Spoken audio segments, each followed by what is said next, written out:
Hello friends. Before we start, make sure to like and subscribe to the channel and leave a comment with where you're from and what time you're watching. That way, YouTube will keep showing you stories just like this one. Now, let's begin.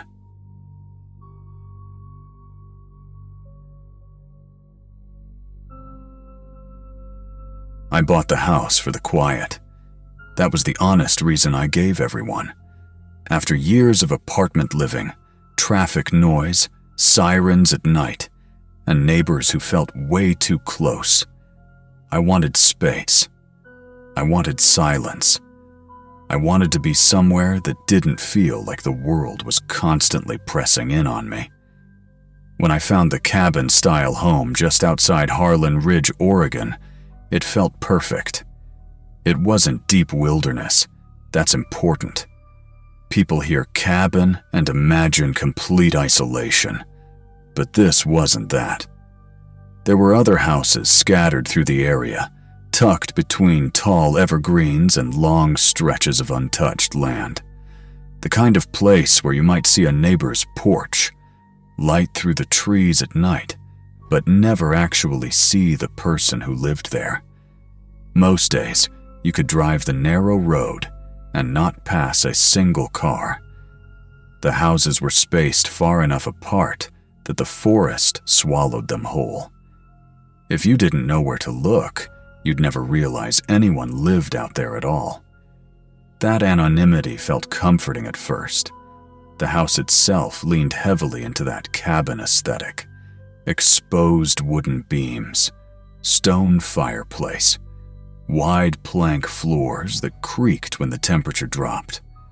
Floor-to-ceiling windows lined most of the back wall, facing the woods. There was even a large sliding glass door in the bedroom that opened toward the trees.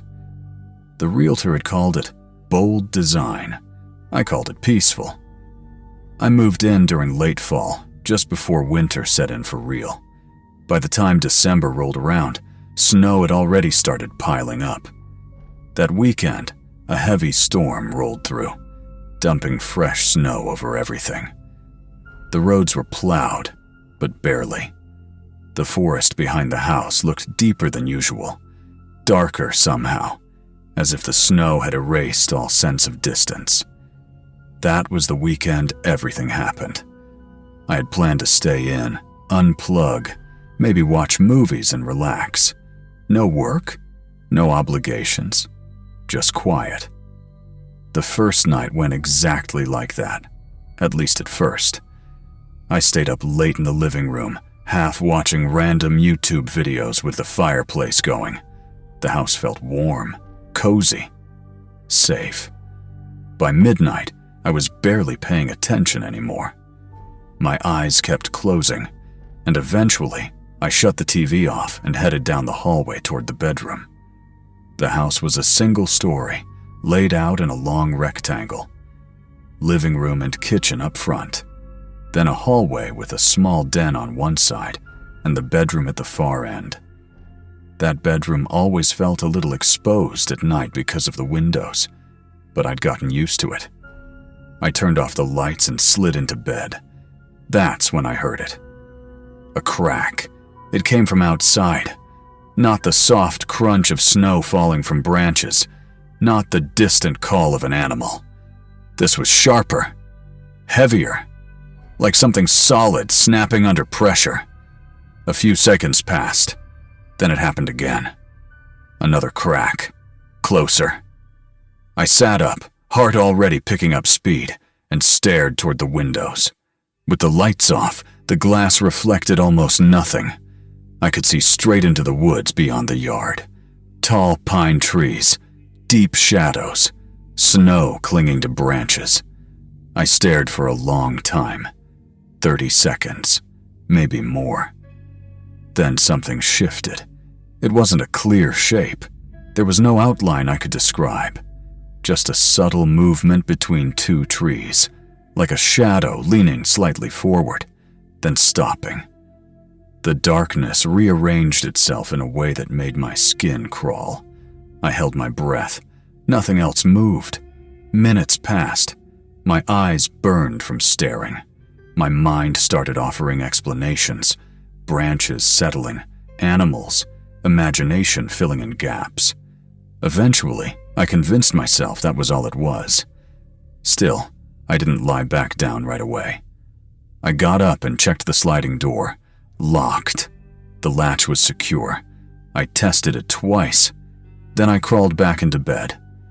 Sleep didn't come easily. Every time I closed my eyes, I felt watched. Every small noise made me tense. I kept opening my eyes and looking at the window, expecting to see a face pressed against the glass. I never did. Morning finally came, gray and cold. The next day felt wrong in ways I couldn't explain. Nothing happened. No noises. No signs of anyone around the property. But that uneasy feeling stayed with me, like the sensation of someone standing just behind you. I kept catching myself glancing at windows, any reflective surface, half expecting to see eyes staring back. By evening, snow started falling again, heavier this time.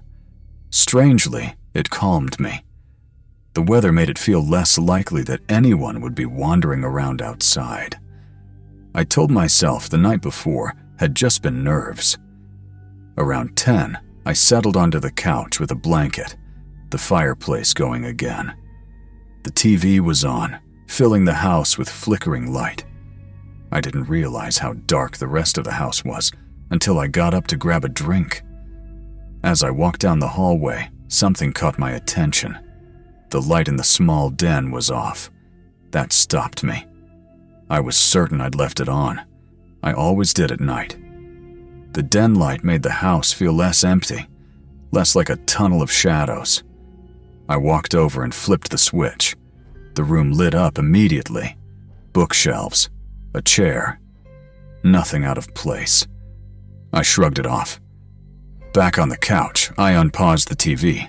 Less than a minute later, I glanced over my shoulder. The light was off again. Not flickering. Not dimmed. Off. I stood up slowly and stepped into the hallway just far enough to see the switch. It was flipped down. The blood drained from my face. Someone had turned it off. The thought hit me all at once, heavy and undeniable. Someone was inside my house. And worse, it felt deliberate, like they wanted me to notice, like they wanted me to come down that hallway. I backed away quietly. My phone was in the bedroom. My keys were by the front door. I needed both. I needed to leave. I moved toward the bedroom first, keeping my steps light. As I reached for my phone, something shifted outside the glass. I froze. Footprints. Fresh footprints in the snow, leading right up to the window. My eyes followed them upward. A figure stood just beyond the glass. A man. He was close enough that I could tell he was facing me, but his features were swallowed by darkness. No face, no expression. Just the solid shape of someone standing there, watching. I didn't scream. I ran. I bolted down the hallway, grabbed my keys from the front door, and yanked it open. As I sprinted toward my car, I heard movement, more than one set of footsteps, circling the house. I threw myself into the driver's seat just as a figure rounded the corner of the house, charging toward me. I started the engine and sped down the driveway, barely seeing the road through the falling snow. In the mirror, I saw him stop where my car had been, watching me leave. The police arrived over half an hour later. What they found inside the house still haunts me. Windows shattered, furniture overturned, cabinets ripped from their hinges, deep dents in the walls, like something had been slammed repeatedly against them. The officer said it looked like multiple people had been inside for a while. I stayed in a hotel for weeks after that. Eventually, I sold the house. Even now, I still dream about that hallway, about the dark room with the light turned off, about what was waiting just out of sight.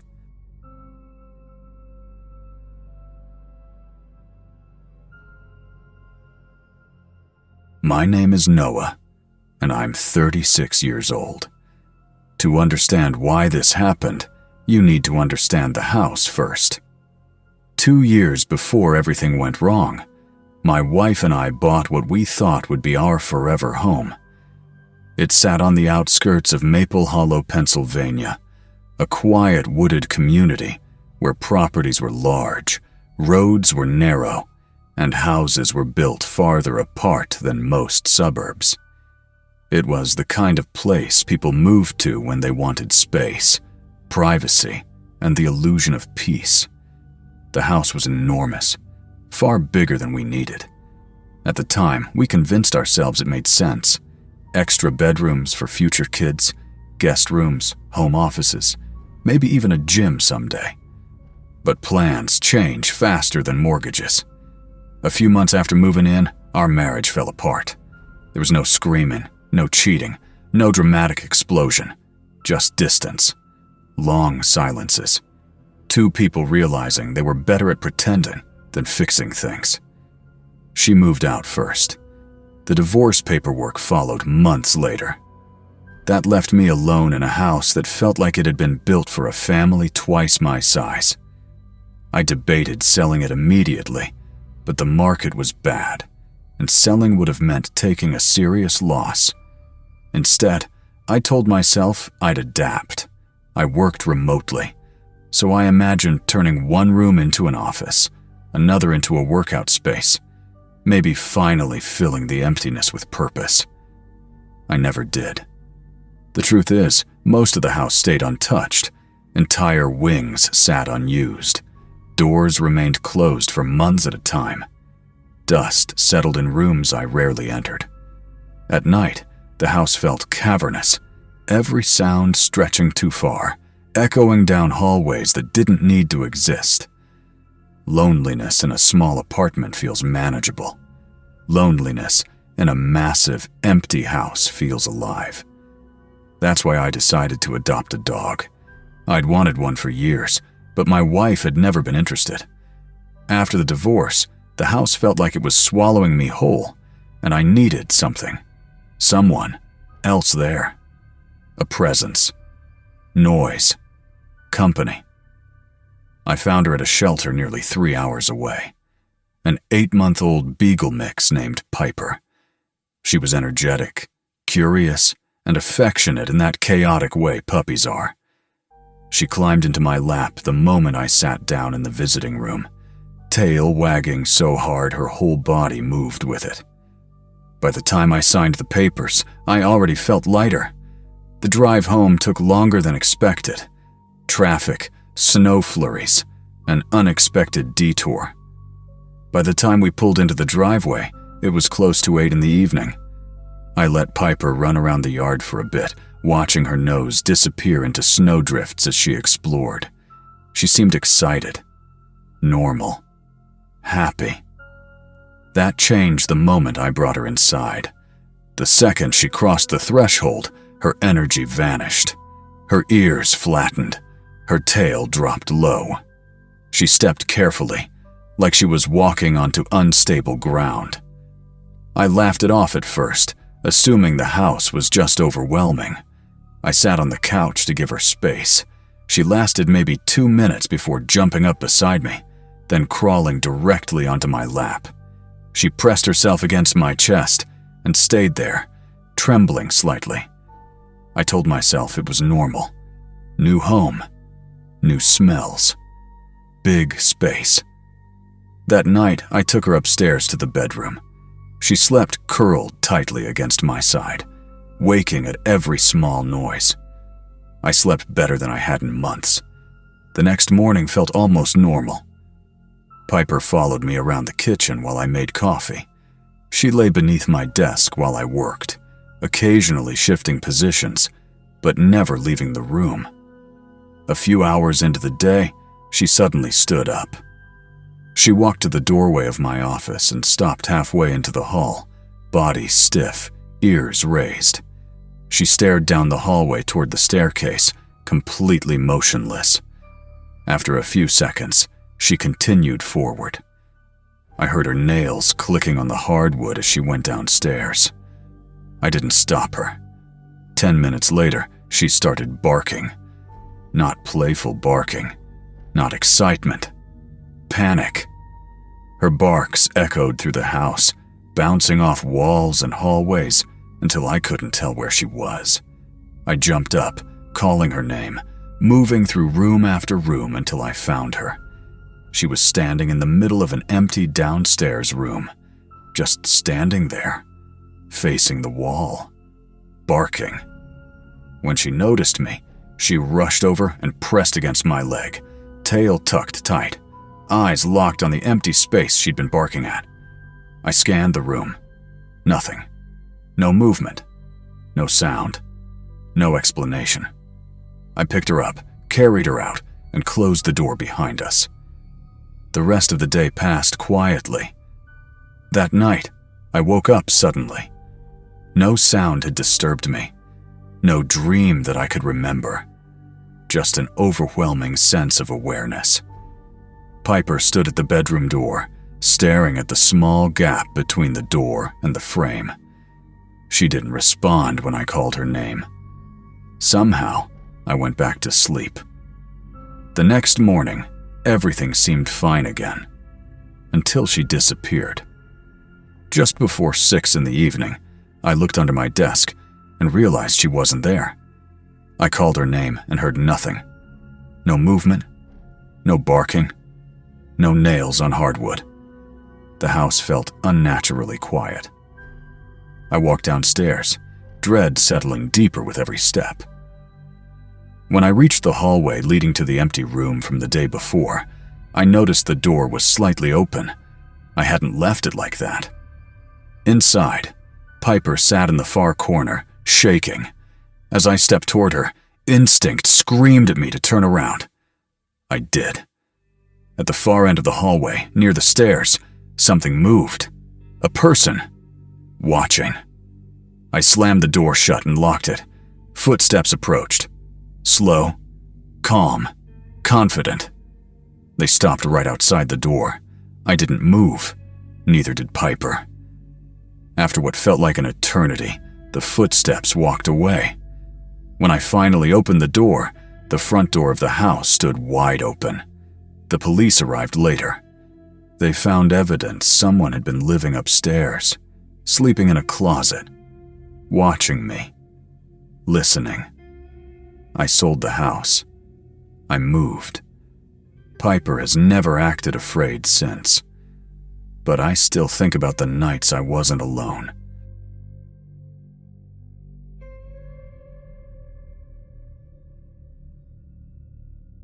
I was 18 years old when this happened. Old enough that my parents trusted me to stay home alone without worrying about curfews or babysitters, but still young enough that the house never really felt like mine. My parents had gone out of town for a couple of days. Nothing unusual, just a short trip they'd planned weeks earlier. They'd left me with a stocked fridge, emergency numbers written on a notepad, and the usual reminders about locking the doors at night. I remember watching their car disappear down the street, already mentally settling into what I thought would be a lazy, uneventful couple of days. Our house was a completely normal suburban home in Westfield, Ohio. 2 stories, vinyl siding, a narrow driveway, and a small backyard that backed up to a thin line of trees separating our neighborhood from another development. It wasn't isolated. In fact, houses sat close enough that you could see porch lights through living room windows and hear lawn mowers on Saturday mornings. Nothing about it felt dangerous. Since I didn't have my own car yet, my plans were limited. Most of my friends lived too far to walk to, and I wasn't about to hike 30 minutes just for fast food. So like always, I planned to spend my time inside. Video games, TV, and sleeping in as long as I wanted. That morning, I stayed in bed longer than usual, half watching whatever was on TV while scrolling through my phone. Eventually, hunger forced me up. I went downstairs and started making breakfast, enjoying the quiet hum of the house. That's when I got the text. At first, I didn't even check it. I assumed my friend Ryan, who lived directly across the street, was just messaging me to see if I was getting online. We'd planned to play games later anyway. I finished cooking, sat down, and finally opened the message. "Who's the guy outside your house?" I stared at the screen, confused. I typed back, "What?" Then I walked to the front window. The street was empty. No parked cars I didn't recognize. No people walking dogs. No movement at all. Just identical houses lined up beneath the gray sky. Ryan's house was directly across from mine. I looked toward his front window, half expecting to see him waving or laughing, but I didn't see him either. Confused, I called him. When he answered, his tone wasn't joking. He told me he'd seen a man standing near the side of my house a few minutes earlier. Someone he didn't recognize. And the only reason it stood out was because the guy appeared to be looking into the windows. That made my stomach drop. Still, neither of us could see anyone now. No movement. No explanation. Eventually, we convinced ourselves it must have been nothing. Someone lost. A delivery driver. Or Ryan just misinterpreting what he saw. We moved on. We hopped on a Discord call and spent the next few hours playing games. I only went downstairs once to refill my water, and I did another quick scan of the windows. Still nothing. By the time we logged off, it was already dark outside.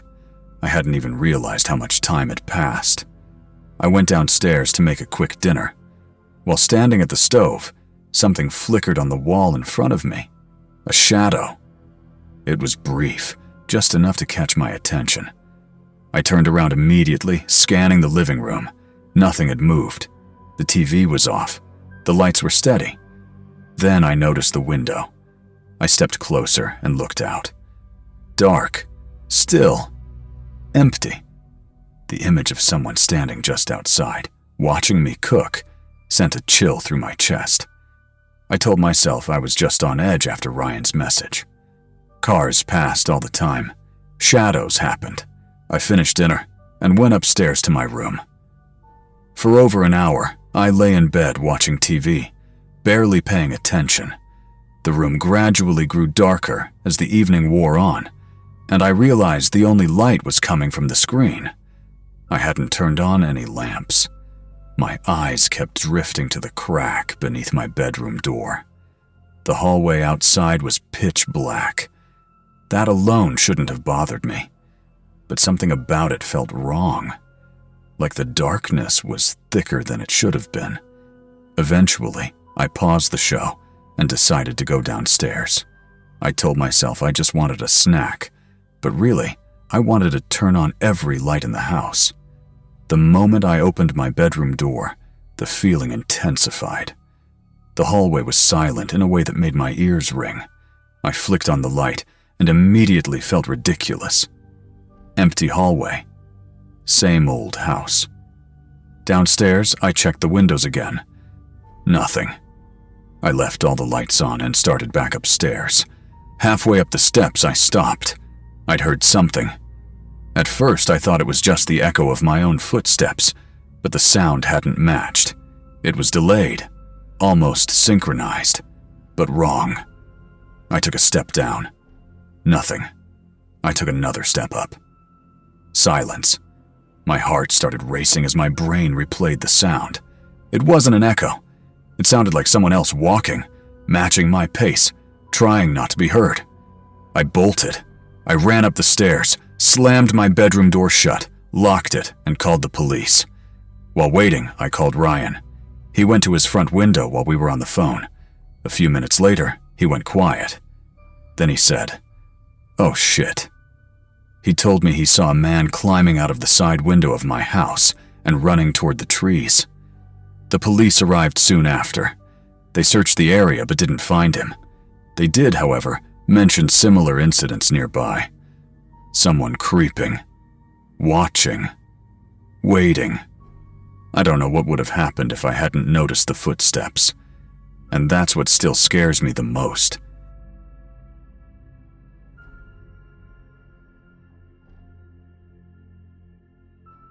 I remember that night with a clarity that still makes my chest feel tight, even now, years later.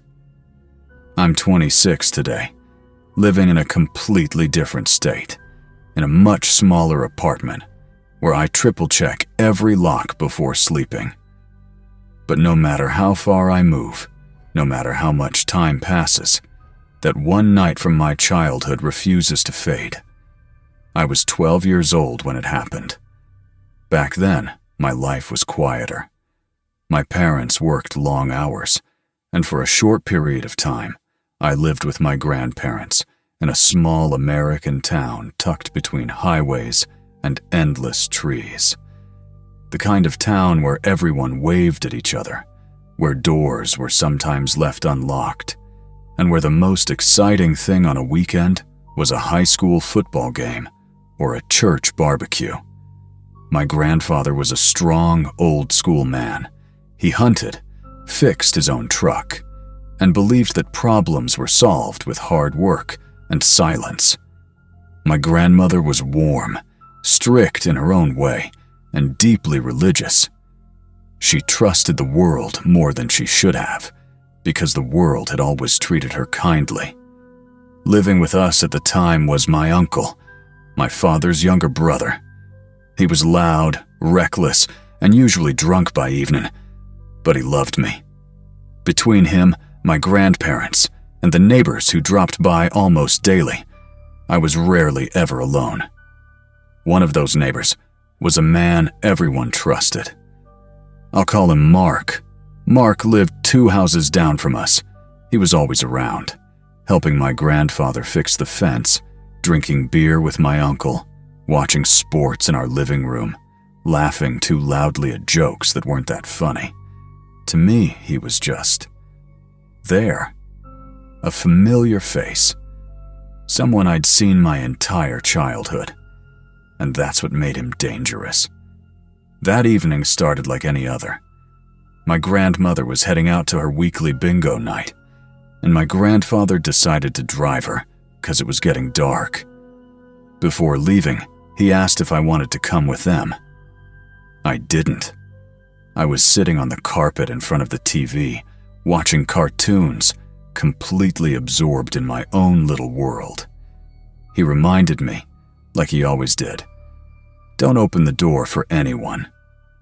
Then he smiled, ruffled my hair, and walked out. I watched his truck pull out of the driveway. The house felt different immediately. When you're a kid, you don't always notice noise until it disappears. The hum of conversation, the sound of boots on the floor, the TV playing in another room, all of it vanished at once. The house wasn't loud anymore. It wasn't comforting. It was hollow. Only a few minutes passed before there was a knock at the door. It wasn't loud, just a firm, confident knock. I ran toward the door, stopping just short of opening it. Like a good kid, I called out, asking who it was. The voice on the other side answered calmly. "Hey, it's Mark." Relief washed over me instantly. I recognized his voice. He sounded normal, friendly, familiar. I told him my grandparents weren't home. "I know," he replied. "I just saw your grandpa leave." That should have stopped me. I told him my uncle wasn't home either. "I talked to him earlier," Mark said smoothly. "He told me he'd be out for a while." Then he asked if he could come in. I hesitated. My grandfather's warning echoed in my head. "Don't open the door for strangers." But Mark wasn't a stranger. At least, that's what my 12-year-old brain told me. He had been inside this house dozens of times before. He'd eaten at our table. He'd laughed with my family. So I unlocked the door. The moment it opened, My stomach dropped. Mark stood there swaying slightly, his face flushed, his eyes unfocused. The smell of alcohol hit me instantly. He stepped inside without waiting for an invitation, closing the door behind him. He put his hands on my shoulders. I backed up instinctively, confused, but not yet scared. I told him he could wait in the kitchen while I went back to watching TV. His hands didn't move. His grip tightened. And then his voice changed. I don't remember the exact words he said, only the tone. Sharp, angry, wrong. My heart began to race as he dragged me toward the kitchen. I tried to pull away, but I was small, weak. He grabbed a large knife from the counter, pressed the tip against my stomach, asked me if I wanted to be stabbed. I started crying, and he told me to shut up, told me he'd cut my tongue, my throat. He dragged the dull edge of the blade across my neck, slowly, deliberately. That's when I heard the truck. Headlights swept across the front windows. Car doors slammed. I felt hope surge through me like electricity. I tried to scream. Mark clamped his hand over my mouth and turned me toward the doorway just as my grandmother stepped inside. Her smile vanished. She screamed my grandfather's name. What happened next is fragmented. Sounds more than images. My grandfather shouting, heavy footsteps, a struggle. Mark shoving me to the floor. My grandmother pulling me into her arms, blocking my view as she whispered that I was safe. I heard grunts, furniture shifting, the front door opening. Then silence. When I finally looked up, my grandfather was standing in the doorway, breathing heavily. Mark was gone. No police were called that night. As a child, I didn't question it. I was just grateful to be alive. But as I grew older, things started to bother me. Mark was never seen again. Not in town, not at church, not at the bar. People said he moved. No one ever seemed to look for him. Years later, after my grandfather passed away, I sat with my grandmother talking about memories. I brought up that night, calling him a hero. She didn't smile. She asked if I remembered that my grandfather went hunting that same night. Late. Alone. With his truck. She wouldn't say anything else. And that's when I realized something terrifying. Sometimes monsters don't disappear. Sometimes they're handled.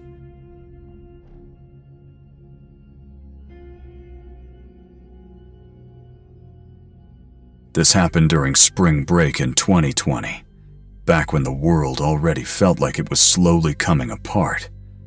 I was 15 years old enough to think I knew better, but still young enough to make stupid decisions for reasons that didn't matter at all. My parents were out of town for the week, visiting relatives in another state. They trusted me to stay alone because I had done it before, and nothing bad had ever happened. We lived in a quiet suburban neighborhood in the Midwest.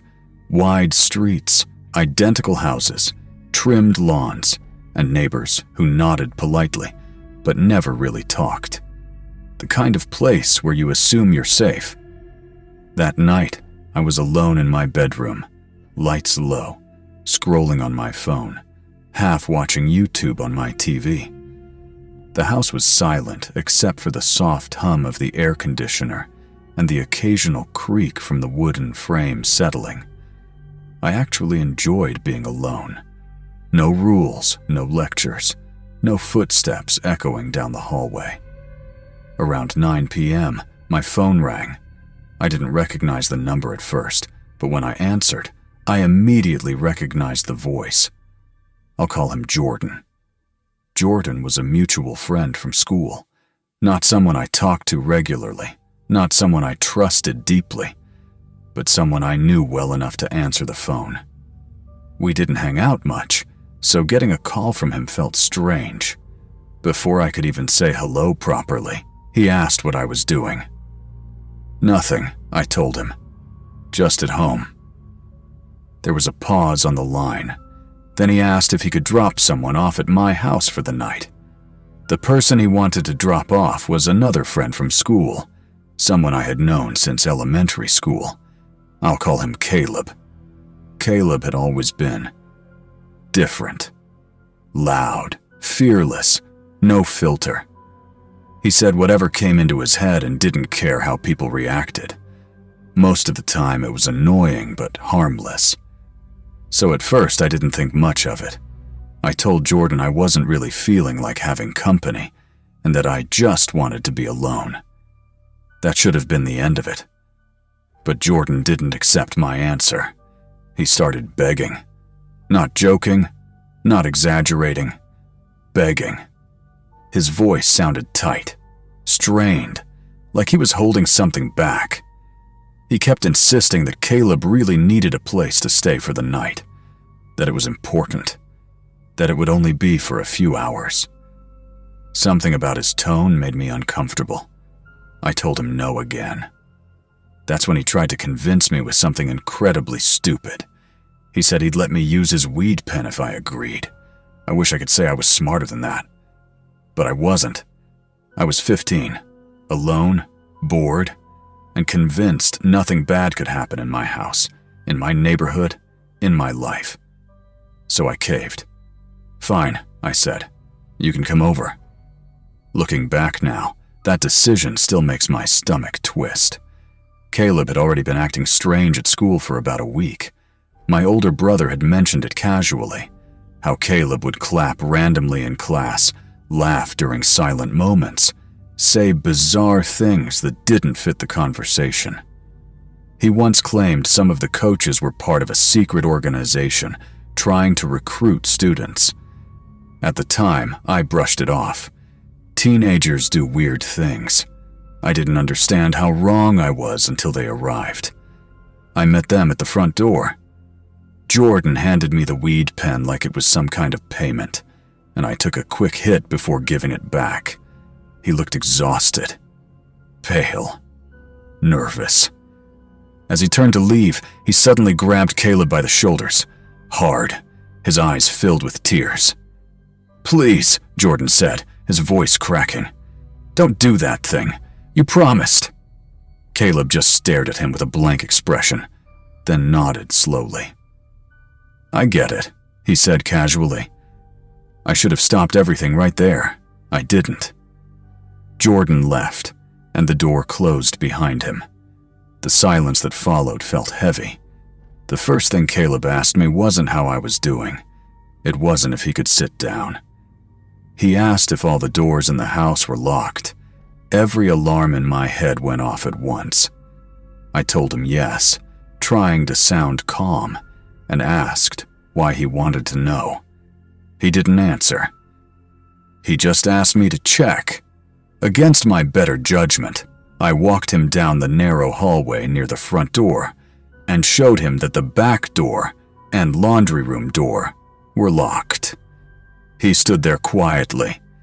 Then, without warning, he raised his hand slowly, like a student asking permission to speak.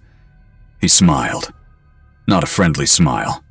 Not a joke smile. It was wide, toothy, and completely empty. He held it there for several seconds before lowering his arm. Didn't say a word. I laughed nervously, forcing a chuckle to make the moment feel less disturbing. Then he asked for water. We went into the kitchen. I opened the fridge and grabbed bottles while keeping an eye on him. That's when I noticed him standing by the silverware drawer, the knife drawer. He opened it slowly. My heart started pounding so loudly I could hear it in my ears. He reached inside. I didn't think. I reacted. I rushed forward, grabbed his wrist, slammed the drawer shut, and stepped back. For a moment, neither of us moved. He stared at me. Then he chuckled softly, like it was all a joke. But his eyes didn't match the sound. That was the moment I realized something was very, very wrong. I had never felt true fear before that night. Not the kind that freezes your body and sharpens your thoughts into one single goal: survive. I knew I had to get him out of my house. Caleb broke the silence by suggesting we go to the park nearby. I agreed instantly, pretending everything was normal. We walked toward the laundry room door that led to the driveway. I let him step outside first. I told him I needed to put my shoes on. He looked back at me, disappointed. "Hurry up," he said. The second the door closed, I locked it. My hands were shaking so badly, I almost dropped my phone when I called my brother. I explained everything in a rush, barely able to breathe. He told me to stay inside and that he was on his way. After the call, panic took over. I grabbed every knife in the kitchen and carried them upstairs to my room, locking myself inside. I know it sounds ridiculous, but at the time, it felt like the only way to stay safe.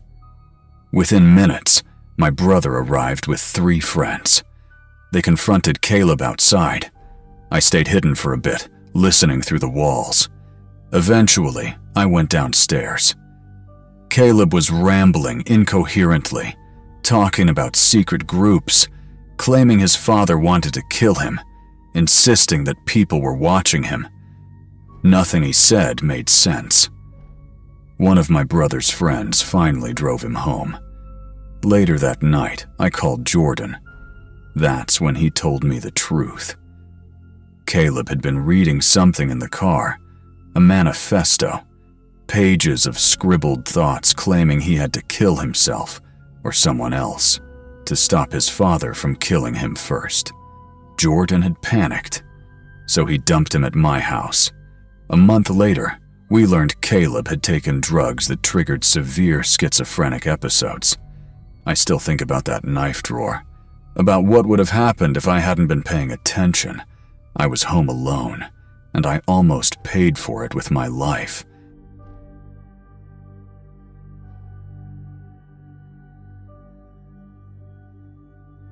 I was 10 years old when this happened, old enough to feel independent, but still young enough to completely misunderstand danger. It was a warm spring afternoon in a quiet American suburb where every house looked almost the same. 2 stories, pale siding, trimmed lawns, and basketball hoops bolted above garage doors. The kind of neighborhood parents trusted, the kind where kids rode bikes until sunset, and nothing ever seemed out of place. That day, my mom was getting ready to go grocery shopping.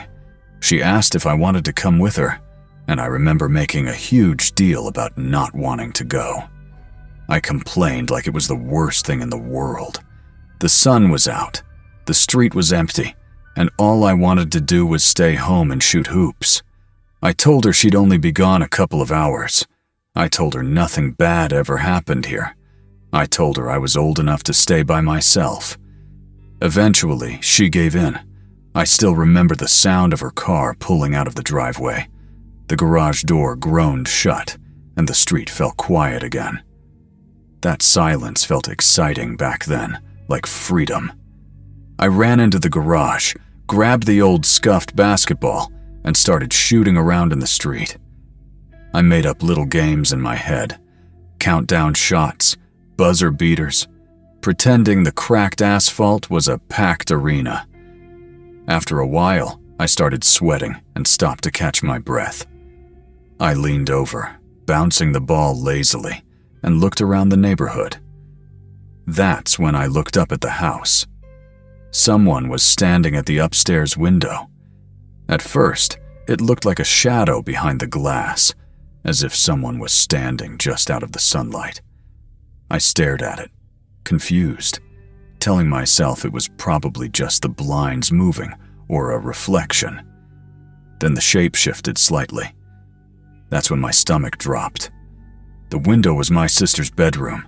She was away at college. My dad was at work. My mom was across town. No one was supposed to be home. I dropped the basketball without realizing it. The blinds were half open, and the figure was standing right behind them. I couldn't see a face, no features, just the unmistakable shape of a person watching the street. Watching me. I didn't scream. I didn't freeze. I ran. I sprinted around the side of the house, through the backyard gate and burst inside, slamming the door behind me.